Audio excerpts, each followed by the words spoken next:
karena joran itu terbuat dari bambu yang melekat di keranda mayat.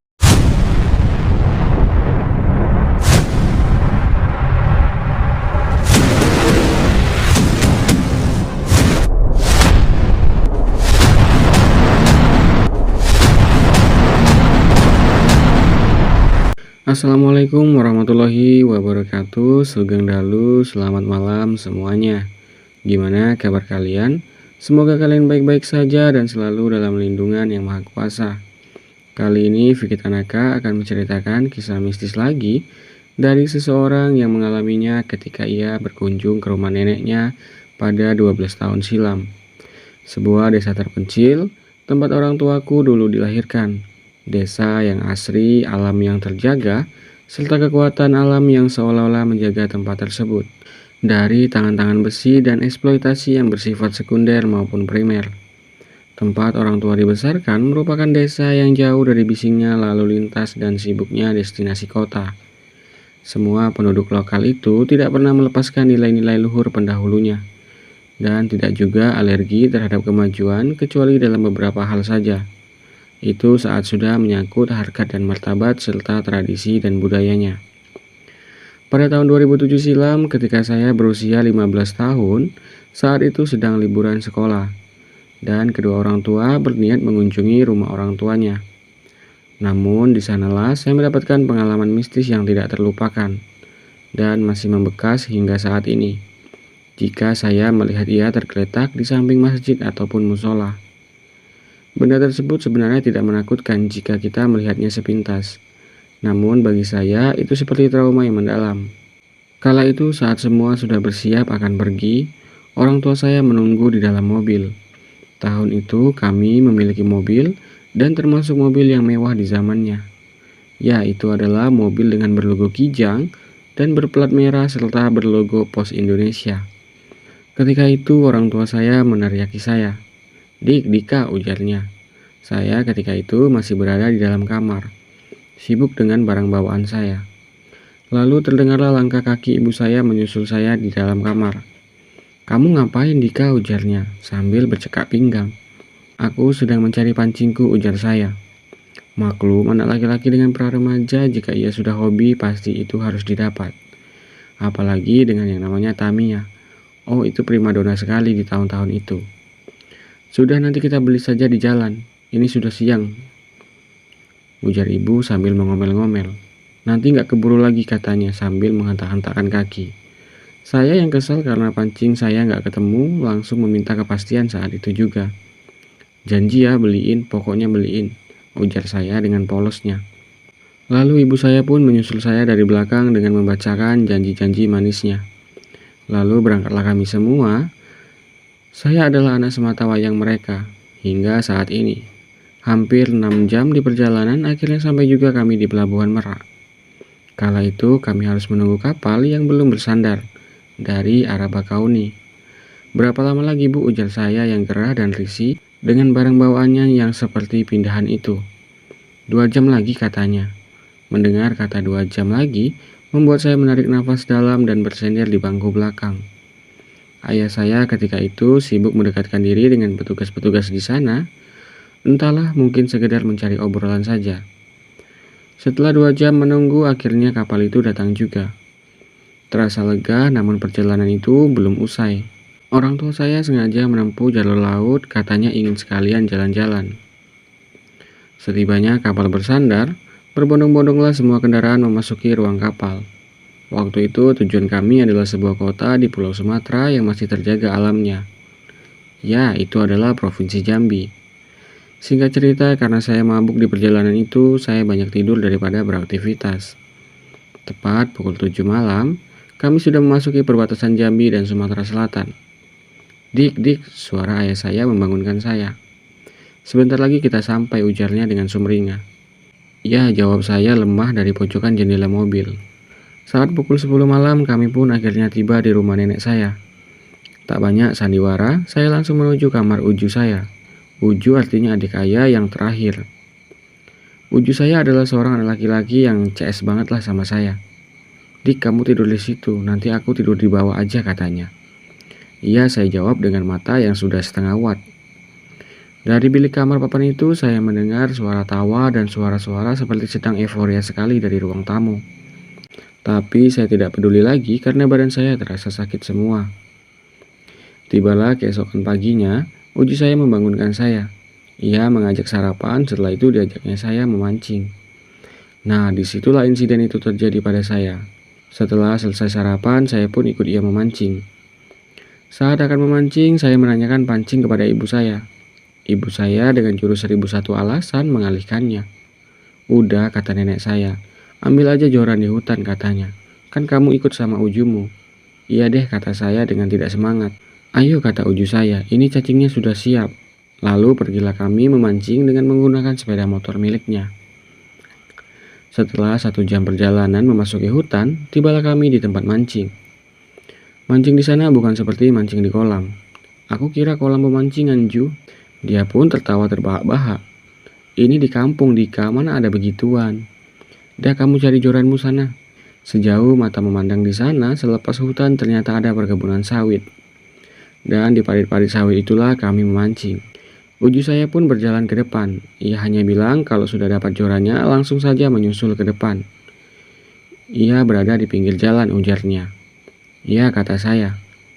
Ketika itu saya cuma dibekali kail dan benang serta 1 buah golok. Herannya di perkebunan itu banyak jejak mobil dan motor. Namun tidak ada satupun yang melintas. Mungkin memang bukan sedang di lahan ini sekarang mereka. Saya pun melanjutkan mencari joran. Saat sedang mencari joran itulah saya melihat sebuah kuburan tua yang berada di pinggir kebun sawit. Hi, kuburan siapa itu? Ucap saya kala itu. Saya pun bolak-balik mencari joran namun tidak ada satupun selain daun pelepah sawit dan kayu gelam. Lalu saya rasa saya sudah terlalu jauh meninggalkan uju saya. Pada arah kembali itulah saya melewati kuburan tua itu lagi. Kuburan itu menyeramkan sekali, di mana di atas tanahnya ditumbuhi sebuah pohon waru dan pohon jarak yang lebat. Kuburan tua itu seperti diberi naungan oleh pohon-pohon tersebut. Namun bukan itu yang menjadi perhatian saya kala itu, melainkan bambu tua bekas keranda mayat yang tergeletak di samping kuburan tersebut. Apa itu boleh diambil ya, ujar saya berbicara sendiri. Ah, daripada tidak ada, ujar saya, sembari mendekati kuburan tersebut. Ketika sudah cukup dekat dengan kuburan, wah pas sekali bambu-bambunya, tua namun masih kuat dan lentur. Saya pun melepaskan salah satu bambu dari anyaman yang membentuk pola setengah lingkaran keranda itu, dan mulai membelahnya. Lalu meraut dan menghaluskannya agar mudah dibawa dan dipegang. Sudah 30 menit lamanya, saya berada di bawah pohon tersebut, saya melihat nenek-nenek yang bungkuk lewat di depan saya. Dia pun berjalan namun dengan kepala yang pandangannya terus menatap saya. Mencermati siapa saya dan dari tatapannya seolah-olah ia memberikan penekanan untuk memverifikasi saya. Saya pun memandanginya dan sesekali menundukkan kepala, karena ada feel yang seolah itu melekat di diri saya. Seperti jika ada orang yang lebih tua, maka kita dengan otomatis alam bawah sadar akan menstimulus otak untuk berlaku sopan dan merendahkan diri. Pada tundukan yang kedua, saya melihat nenek tua itu tidak ada lagi di depan saya. Ketika itu saya keheranan. Kemana perginya nenek tersebut? Semakin dipikirkan, semakin merinding bulu kuduk. Di mana memang terasa dingin hawa di bawah pohon-pohon itu. Daun yang rindang menjuntai bak pohon beringin dan tanah yang lembab, membuat kesan seram jika berlama-lama di sana. Saat sudah selesai, saya membuat joran, saya pun bergegas menuju tempat uju saya. Ju, oh Uju, kata saya memanggilnya. Namun tak ada jawaban. Saya pun melihat persimpangan sawit di depan. Saya ingat betul jika uju saya ke arah sebelah kanan. Saya pun terus memanggilnya, namun tak jua ada jawaban. Barulah beberapa saat ada suara jawaban. Di sini, ujarnya. Saya pun berjalan ke arah kiri mengikuti suara itu. Pikir saya ternyata Uju sudah berada di sebelah kiri. Saat berjalan ke simpang kiri, saya mendapati palang besi di sana, dan jalanan tanah merah itu terputus di situ. Berganti jalanan yang sudah dipenuhi rumput, semak, dan berlumut, yang membuat siapa saja akan terpleset jika tidak hati-hati. Cepat sekali Uju sudah di sini, ujar saya pada dia. Iya, di sini banyak ikannya, ujarnya. Mancinglah saya dengan dia di sana. Ternyata apa yang dikatakannya memanglah betul. Tidak membutuhkan waktu lama, umpan selalu dimakan ikan. Ikan-ikan yang saya dapatkan yaitu ikan betok ataupun ikan papuyu dan ikan gabus ataupun ikan ruan. Senang sekali rasanya. Sebentar saja sudah strike terus. Kami pun tertawa-tawa di sana. Tanpa saya sadari ada sebuah tongkat kayu berbentuk kepala ular di samping uju saya. Saya pun tidak menanyakannya apalagi memikirkannya. Saat hari sudah akan sore mungkin sekitar jam 3, ketika itu saya tidak mendengar suara azan ataupun suara kendaraan orang lewat. Karena memang jalur itu cukup jauh dari jalan utama. Ditambah lagi dengan jalan itu adalah jalan yang dipasang palang. Tidak disangka mulai dari pagi hingga jam 3 sore ember saya sudah penuh. Padahal ember saya adalah ember cat. Lalu saya mendekati uju saya yang mancing di sebelah saya. "Ju, pulang yuk, sudah penuh nih," ujar saya. Lalu saya lihat uju saya tiba-tiba membungkuk dan memegang tongkat di sebelahnya. "Ju," kata saya. Tiba-tiba uju saya berjalan meninggalkan pancingnya menuju salah satu pohon sawit di situ. Saya pun heran dengan tingkah uju. Saat saya dekati, ternyata ia sudah hilang di balik pohon tersebut. Saya pun mencarinya di sekitar area tersebut. Bahkan saya teriakkan namanya, tidak ada jawaban. Saya seketika itu ketakutan sekali. Bahkan sampai-sampai lutut saya bergegar. Karena takut akan tersesat dan takut akan ditinggal. Tak berselang lama saya melihat sesuatu dari arah balik pohon, diiringi dengan sinar matahari yang mulai tenggelam. Saat saya dekati pohon tersebut, sesuatu itu menoleh menatap saya. Namun itu bukan sosok uju saya, melainkan nenek tua yang bungkuk. Ia diam tak berbicara apapun, namun perlahan mendekati saya. Saya yang ketakutan melihatnya lari menjauh. Dia bukan nenek tua pada umumnya. Ia tidak memiliki rambut putih atau nenek-nenek yang memakai baju kancing. Ia memiliki rambut yang tebal dan panjang, kuku yang menghitam, tidak memakai alas kaki. Jari kakinya hanya ada 3 seperti jari ayam. Jemari tangannya lebih panjang dari kebanyakan manusia, serta mulutnya seperti orang yang mengunyah pinang. Saya pun berlari menuju pancing saya dan mengambil joran, serta ikan saya yang saya dapatkan. Ketika saya berlari, nenek tersebut pasti sudah selangkah di depan saya. Saat hari sudah semakin gelap, ternyata nenek tua itu semakin agresif, dengan selalu muncul di balik pohon-pohon sawit. Saya yang kebingungan karena gelap dan jalan-jalan yang sudah semakin tak nampak, saya pun berlari tak tentu arah, karena buta akan hari semakin gelap. Akhirnya saya terperosok ke dalam jalur sawit. Di situ saya melihat nenek tersebut melayang di atas pelepah sawit. Tiba-tiba ia merubah wujudnya dan mulai mengangkat punggungnya. Ternyata ketika ia telah berdiri, barulah saya melihat dengan jelas jika nenek tersebut adalah jemaah dari sesosok kuyang yang menyamar menjadi seorang nenek-nenek.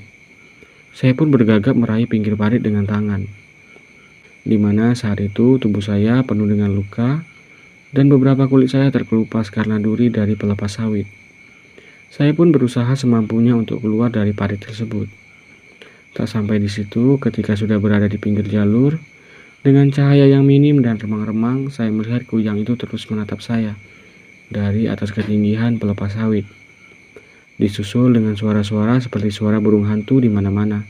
Hal itu menambah kengeriannya pada saat itu. Tak ada yang bisa saya harapkan dari kondisi tersebut.